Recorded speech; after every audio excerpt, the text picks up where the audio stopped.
राधे राधे दोस्तों। आज हम आपको सुनाएंगे योगिनी एकादशी की बड़ी ही पावन कथा। जो भी व्यक्ति इस कथा को सच्चे मन से पूरा सुनता है, माता एकादशी की कृपा से उसकी सभी मनोकामनाएं पूर्ण होती हैं। तो दोस्तों आइए बड़ी ही श्रद्धा और चित्त मन से कथा को सुनते हैं। धर्मराज युधिष्ठिर कहने लगे कि भगवन, मैंने ज्येष्ठ शुक्ल एकादशी के व्रत का महात्म्य सुना।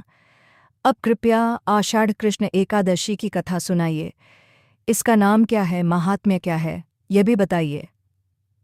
श्री कृष्ण कहने लगे कि हे राजन, आषाढ़ कृष्ण एकादशी का नाम योगिनी है। इसके व्रत से समस्त पाप नष्ट हो जाते हैं। यह इस लोक में भोग और परलोक में मुक्ति देने वाली है। यह तीनों लोकों में प्रसिद्ध है। मैं तुमसे पुराणों में वर्णन की हुई कथा कहता हूँ, ध्यानपूर्वक सुनो। स्वर्गधाम की अलकापुरी नामक नगरी में कुबेर नाम का एक राजा रहता था। वह शिव भक्त था और प्रतिदिन शिव की पूजा किया करता था।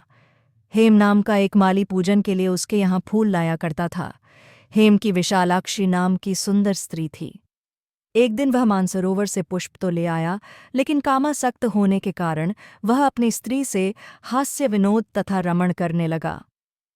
इधर राजा उसकी दोपहर तक राह देखता रहा। अंत में राजा कुबेर ने सेवकों को आज्ञा दी कि तुम लोग जाकर माली के न आने का कारण पता करो, क्योंकि वह अभी तक पुष्प लेकर नहीं आया।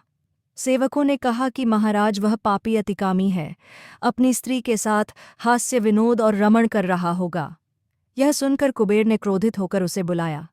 हेम माली राजा के भय से कांपता हुआ उपस्थित हुआ। राजा कुबेर ने क्रोध में आकर कहा, अरे पापी, नीच, कामी, तूने मेरे परम पूजनीय ईश्वरों के ईश्वर श्री शिवजी महाराज का अनादर किया है। इसलिए मैं तुझे शाप देता हूं कि तू स्त्री का वियोग सहेगा और मृत्युलोक में जाकर कोढ़ी होगा। कुबेर के शाप से हेममाली का स्वर्ग से पतन हो गया और वह उसी क्षण पृथ्वी पर गिर गया। भूतल पर आते ही उसके शरीर में श्वेत कोढ़ हो गया। उसकी स्त्री भी उसी समय अंतर्ध्यान हो गई। मृत्युलोक में आकर माली ने महान दुस्सराक भोगे। भयानक जंगल में जाकर बिना अन्न और जल के भटकता रहा। रात्रि को निद्रा भी नहीं आती थी, परंतु शिवजी की पूजा के प्रभाव से उसको पिछले जन्म की स्मृति का ज्ञान अवश्य रहा। घूमते घूमते एक दिन वह मार्कंडेय ऋषि के आश्रम में पहुंच गया, जो ब्रह्मा से भी अधिक वृद्ध थे और जिनका आश्रम ब्रह्मा की सभा के समान लगता था। हेममाली वहां जाकर उनके पैरों में पड़ गया। उसे देखकर मार्कंडेय ऋषि बोले, तुमने ऐसा कौन सा पाप किया है जिसके प्रभाव से यह हालत हो गई।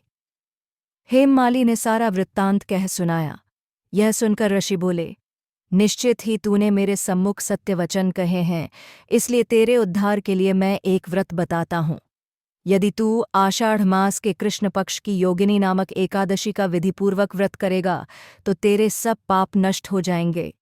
यह सुनकर हेममाली ने अत्यंत प्रसन्न होकर मुनि को साष्टांग प्रणाम किया। मुनि ने उसे स्नेह के साथ उठाया।